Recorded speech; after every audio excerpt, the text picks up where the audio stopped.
Okay, so in this video, we're just going to show that we can also differentiate power series, we can also differentiate power series term by term. So in the last one, we showed we can integrate them term by term.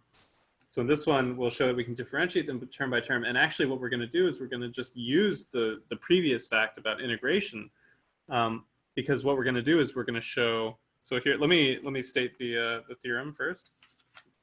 So this is theorem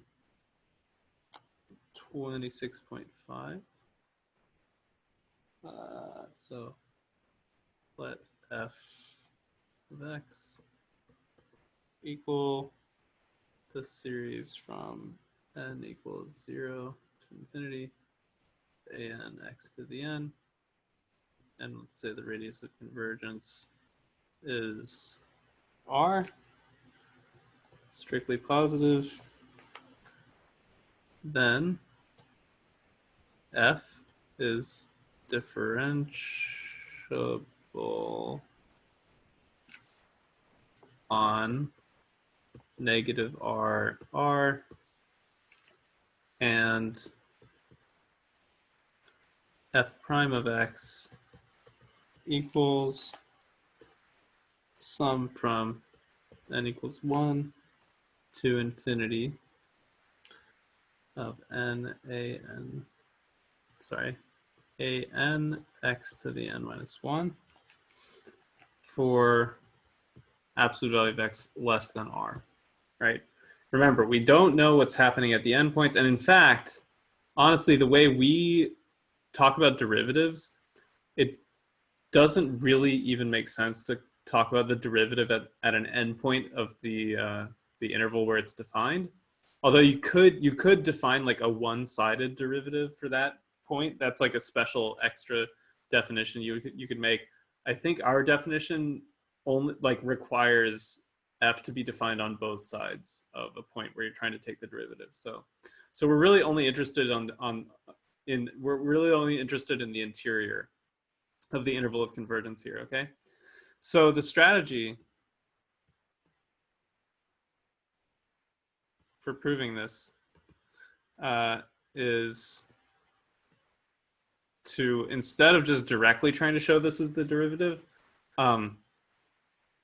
show that the integral, the indefinite integral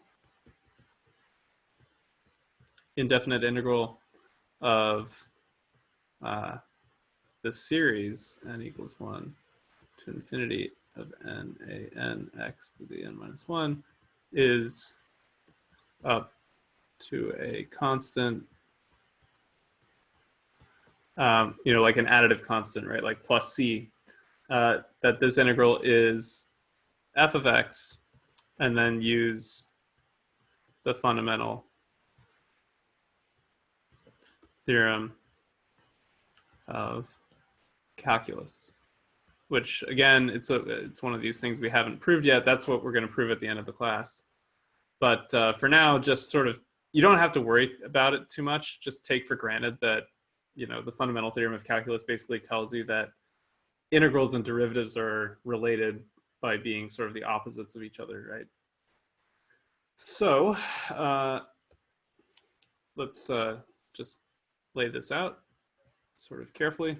So set g of x equals the sum from n equals 1 to infinity of n x to the n minus 1 by lemma 26.3. This converges for absolute value of x less than r, right? Because it has the same radius of convergence. So same radius of convergence as for f, right? So it has the same radius of convergence. So it actually converges on the open interval from negative r to r. And then theorem 26.4 shows we can integrate it term by term, right? So the integral from 0 to x of g of t dt equals the sum from n equals 1 to infinity of a n x to the n, okay? Because we just divided by n and then added 1 to the exponent of x, right? So that's the term-by-term integral. And then this is actually f of x minus a naught, right? So we lost a naught, but that doesn't really matter because, again, the point is that the fundamental theorem of calculus says that if this is the integral, if f is the indefinite integral of g up to a constant, an additive constant term, then the derivative of f is equal to g at that point. Of course, so there's this slight technicality. So they do this thing where they say, okay, so technicality. We say now that if R1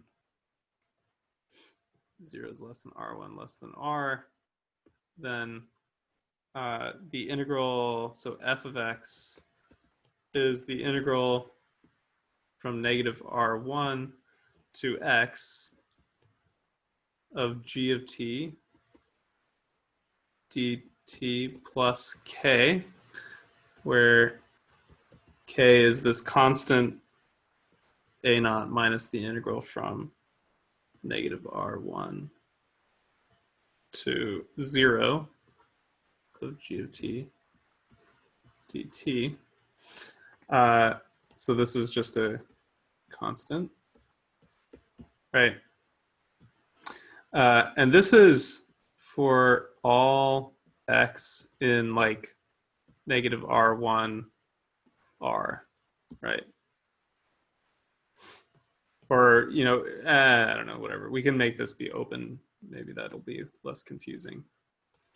Or negative R1,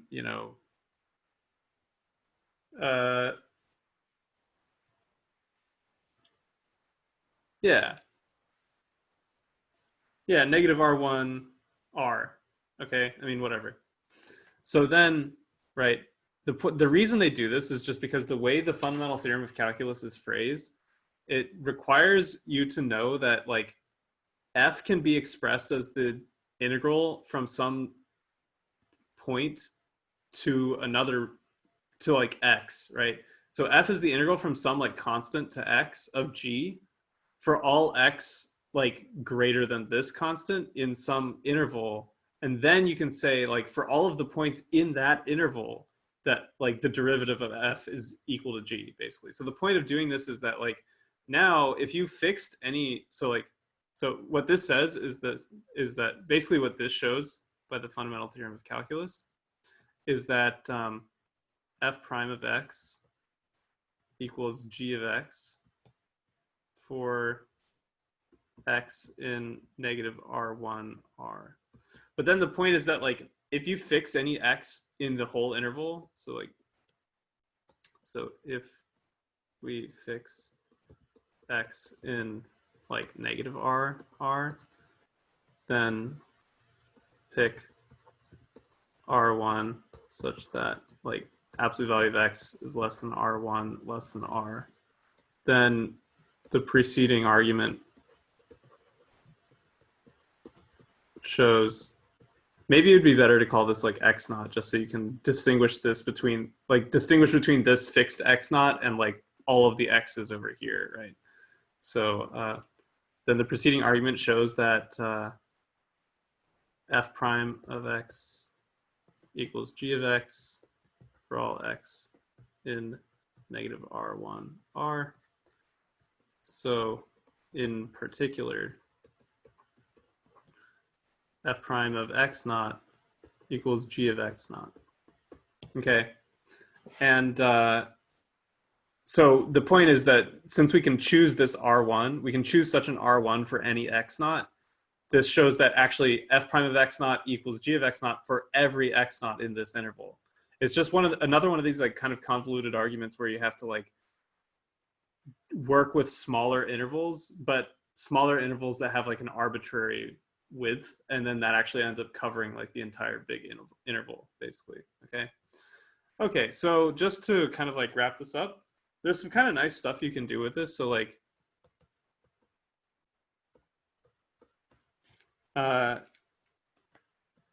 just gonna sort of quickly go through what they do here in example 1.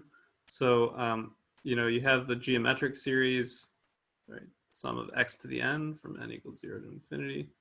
This is 1 over 1 minus x. So by theorem 26.5, we can differentiate both sides and go term by term on the left to get the series from n equals 1, I guess.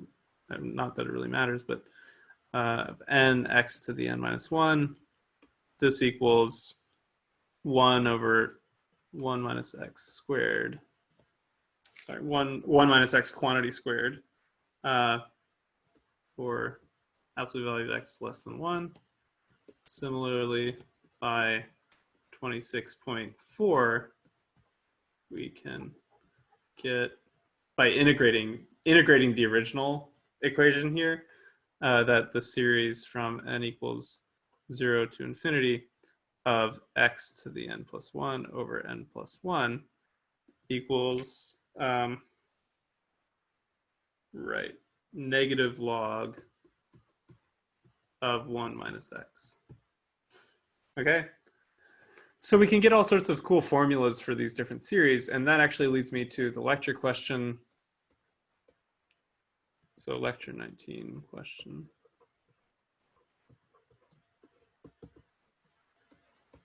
Use what we have shown to find a closed form expression for this series from n equals 0 or 1, let's say. Not, it doesn't really matter, but n equals 1 to infinity of n squared x to the n. Okay, so it's okay, there's a sort of a methodology to this. If it's not clear to you, it's fine. Just mess around with it a bit on your own.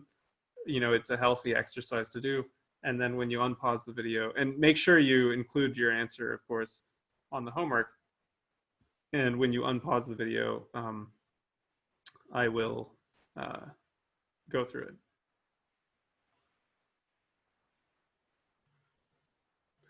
Okay, so basically the idea here is that, you can imagine like obtaining this series kind of by like differentiating the series of x to the n like twice, but you have to be a little bit careful about how you do it, right? So solution. Actually, let me go to a new page. Sorry.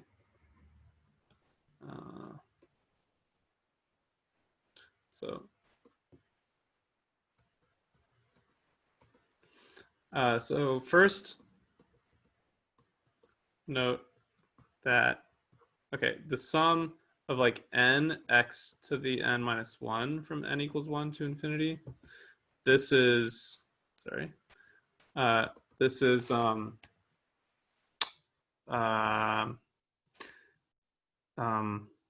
this was, as we said, this was like 1 over 1 minus x squared, right? So then if you multiply by x on both sides, right? Because the problem is like if you just differentiate again right away, you'll get this like n minus 1 times n, which is like kind of annoying. So first multiply by x. So x times the series from n equals 1 to infinity and x to the n minus 1. This is the series from of n x to the n now, n equals 1 to infinity. This is x over 1 minus x squared, right? So then you can differentiate again now. So the series of from n equals 1 to infinity of n squared x to the n minus 1 is the derivative of x over 1 minus x squared, which is going to be like 1 over 1 minus x squared minus 2x over, or I guess plus 2x over 1 minus x cubed. Forgive me if I'm making any arithmetic mistakes here. It's bound to happen at some point. But yeah, anyway, so I think this is right. Yeah, because if you differentiate 1 over 1 minus x squared, you get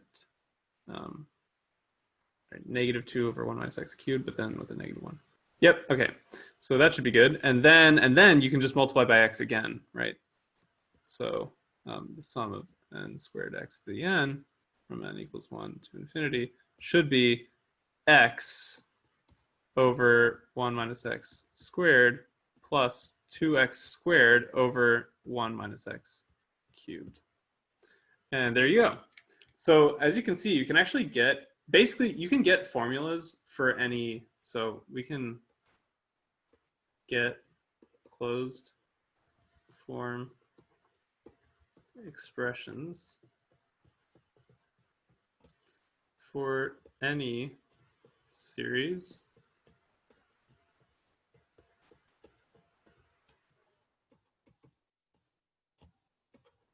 or really, I mean, you don't even have to put bounds on this. Pretty much as long as n starts from some reasonable number here, you can find a formula for this. I mean, as long as n, I don't know, whatever. I guess n equals 0 or n equals 1 or whatever, something like that. Anything like this, you can now find a formula for, although it gets more and more complicated, obviously. So this is where this is a polynomial.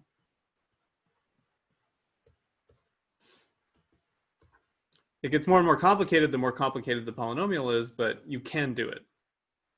Kind of cool. Anyway, that's all for lecture 19. So thanks for watching, and I'll see you in the next one.